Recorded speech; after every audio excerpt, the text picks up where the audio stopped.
ஆரி media நண்பர்களுக்கு வணக்கம். நம்ம இன்றைக்கி ரொம்ப கால்சியம் சத்து நிறைந்த ஒரு டிஷ் தான் பார்க்க போகிறோம். அதாவது இன்றைக்கி ஸ்வீட் பண்ண போகிறோம். அதுக்கு என்ன தேவை அப்படின்னா வெல்லம், எள்ளு, நிலக்கடலை, அப்புறம் கேழ்வரகு மாவு. கேழ்வரகு மாவு வந்துட்டு கொஞ்சம் தண்ணி ஊற்றி பிசைஞ்சு சப்பாத்தி மாவை விட கொஞ்சம் இலகலாக நல்லா இந்த மாதிரி பிசைஞ்சு வச்சுருக்கேன்.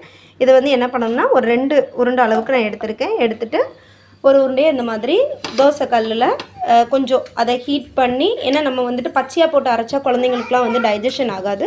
அதனால் இந்த மாதிரி அதை வந்துட்டு 2 இதாக எடுத்து இப்போ ஒரு இதை உங்களுக்காக போடுறதுக்காக போட்டு காமிச்சிருக்கேன். இந்த மாதிரி வேக வைக்கணும். வேக வச்சுட்டு தனித்தனியாக இது வந்து நான் வறுத்த வேர்க்கடலை தான் எடுத்திருக்கேன். ஸோ அதனால் நம்ம திரும்ப வறுக்கணும் இல்லை, தோலை மட்டும் நீக்கிக்கணும். எள்ளை மட்டும் லைட்டாக வறுத்துக்கணும். வறுத்துட்டு எல்லாத்தையும் தனித்தனியாக அரைக்கணும்.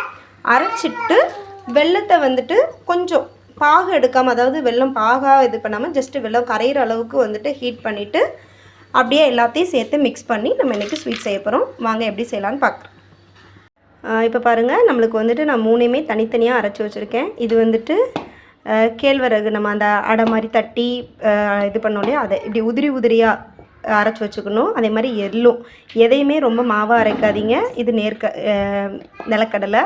ஸோ 3மே தனித்தனியாக அரைச்சி வச்சுருக்கேன். இப்போ என்ன பண்ண போகிறேன்னா இந்த மாதிரி ஜஸ்ட்டு வெல்லத்தை வந்து பாகு கிடையாது, சும்மா அது வந்து கரையிற பதத்துக்கு எடுத்திருக்கேன். ஏன்னா உள்ளே வந்து நிறைய டஸ்ட்டு இருக்கும். ஸோ அது குழந்தைங்களுக்குலாம் வந்துட்டு நல்லது இல்லை இல்லையா, அதனால் கல் மண் இருக்கும்.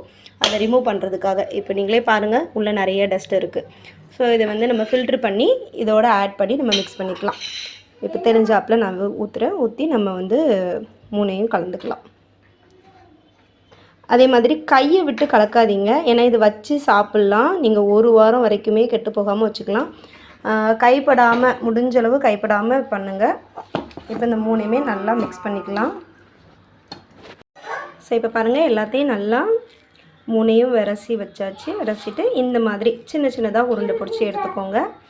இப்போது நம்மளுடைய சத்தான எள்ளு, நிலக்கடலை, கேழ்வரகு உருண்டை ரெடி.